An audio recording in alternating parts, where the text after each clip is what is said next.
So, because Jesus is given an impossible number, 70 times 7, 77 times ago, that's out of the ordinary. Then Jesus goes, okay, for this reason, let me give you a kingdom story. That's what led us to our reading. He goes, here's why you need another story. He goes, let me give you an example of a king who's a great bookkeeper. And he has a guy under his employ that is one of his bookkeepers. And he begins keeping up his books and tallying up his receipts, and he realizes, and Jesus picks another absurd number because Jesus is a great storyteller. Remember, he just picked an absurd number, 70 times 7. So he picks an absurd number and he calls his employees in, and he's got a guy that owes him $10 million, which, by the way, in our money transferred from theirs, that's pretty close for inflationary purposes. 10 million bucks of debt. I don't know about your financial bottom line, but 10 million to me might as well be $1 billion. Like if you bring me in and go, hey, Paul, you owe 10 million. I go, oh, you really? Why don't we just go ahead and bump another million on there? I'm that much closer to paying you off anyway. How about 100 million? 500 million? $1 billion. Let's just get funny. How many billions do you want me to owe you? Because I am as close to paying you back on that as I am the other. That's the point. That's why Jesus goes nuts with the illustration. Everybody chuckles in the crowd because nobody owes 10 million to a bookkeeper in Jesus' day. But he's setting them up with a story. And so he goes, and so the king calls in his servants, and he's got a guy that owes him. Jesus goes, let's say 10 million. He goes, 10 million. He goes, yeah, owes him 10 million. It's an absurd amount of money. Notice, baseline starting point of the story for Jesus, a king who's a bookkeeper who's owed.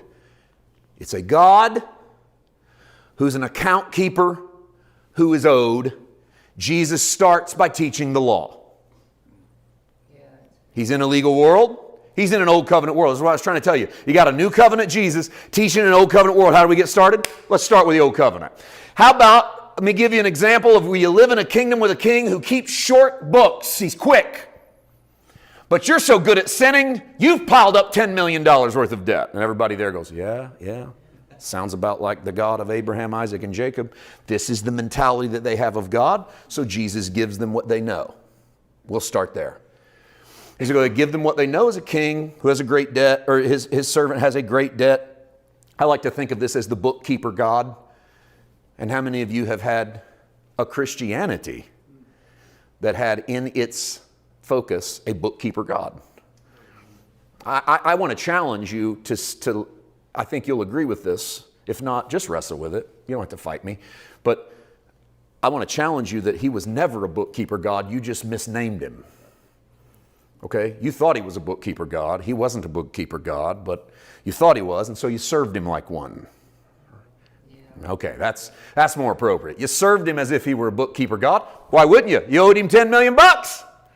Your debt was higher than you could pay back. Your sin was terrible. You weren't good. You weren't a good tither. You weren't a good Bible student. You weren't a good Sunday school. And when you were good, you weren't good enough because you might as well owe $1 billion, right?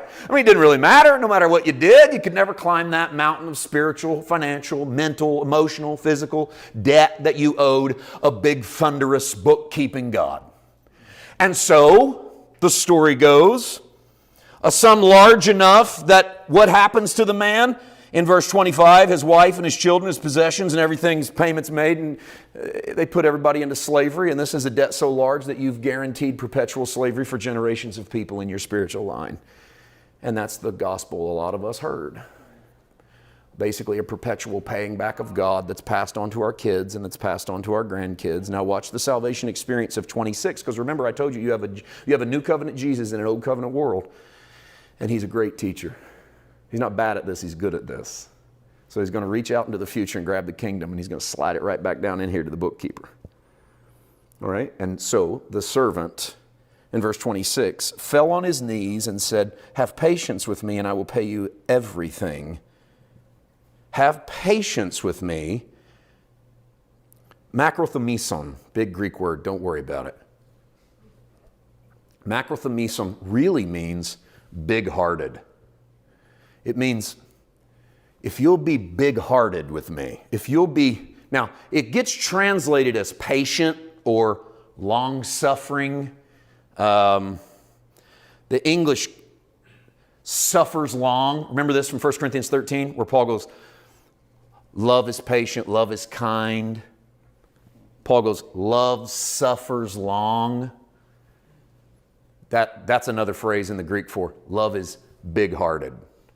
We suffer long because we're big-hearted. You know who you suffer long with? Your kids.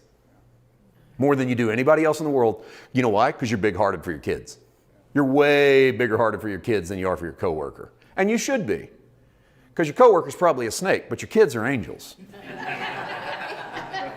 Yeah, right? Yeah, that's ironic. Yeah, of course they are a bunch of angels.